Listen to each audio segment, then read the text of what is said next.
Page number 68. When Isaac was 14 years old, his mother's second husband being now dead, she wished her son leave school and assist her in managing the farm at Woolsthorpe for a year or two.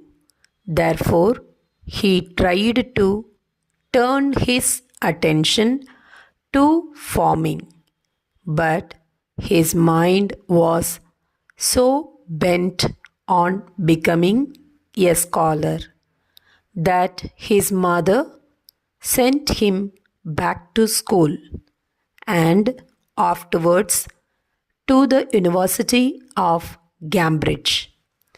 He was the first that found out the nature of light, for before his day nobody could tell what the sunshine was composed of until then.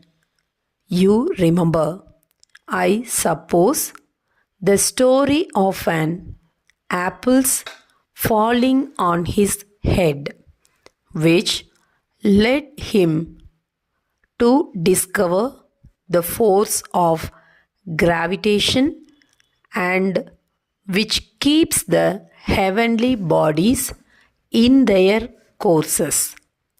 When he had once got hold of this idea, he never permitted his mind to rest until he had searched out all the laws by which the planets are guided through the sky. This he did as thoroughly as if he had gone up among the stars and tracked them in their orbits. As a boy, he had found out the mechanism of a windmill, and as a man, he explained to his fellow men the mechanism of the universe.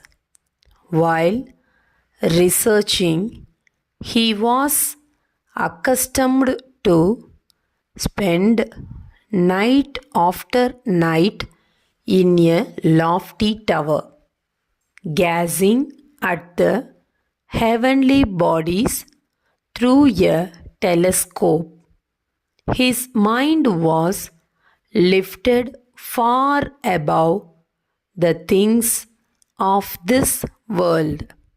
He may be said, indeed, to have spent the greater part of his life in worlds that lie thousands and millions of miles away.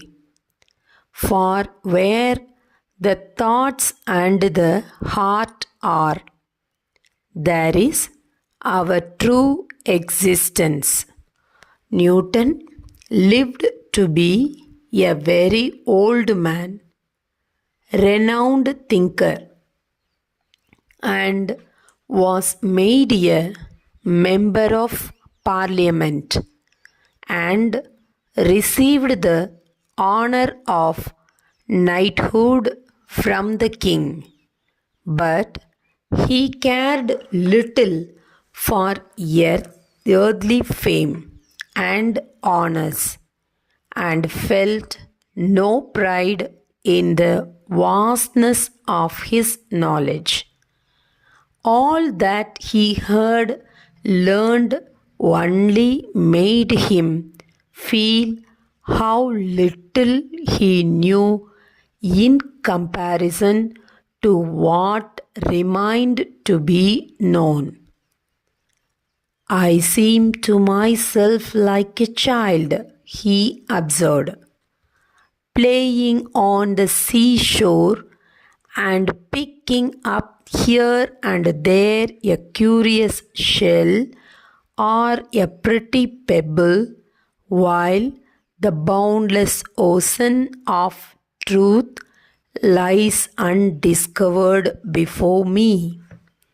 At last, in 1727, when he was 85 years old, Sir Isaac Newton died, or rather, he ceased to live on earth.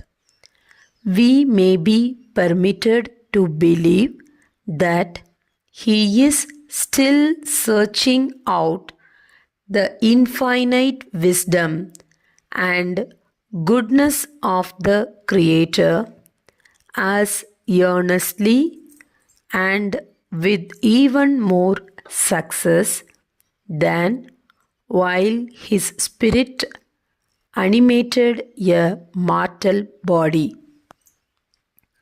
He has left a fame behind him which will be as endurable as if his name were written in letters of light formed by the stars upon the midnight sky. I love to hear about mechanical contrivances such as the water clock and the little windmill, remarked George.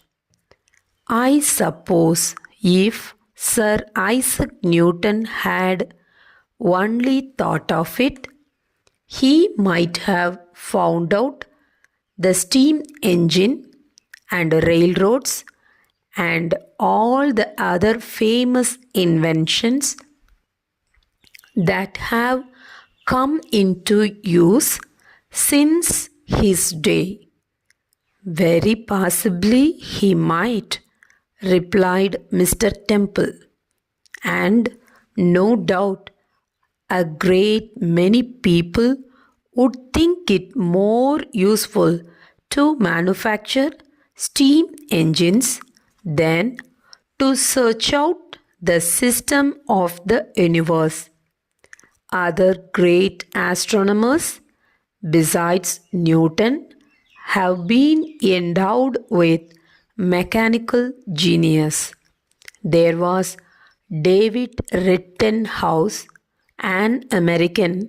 He made a perfect little watermill when he was only 7 or 8 years old. But this sort of ingenuity is but a mere trifle in comparison with the other talents of such men.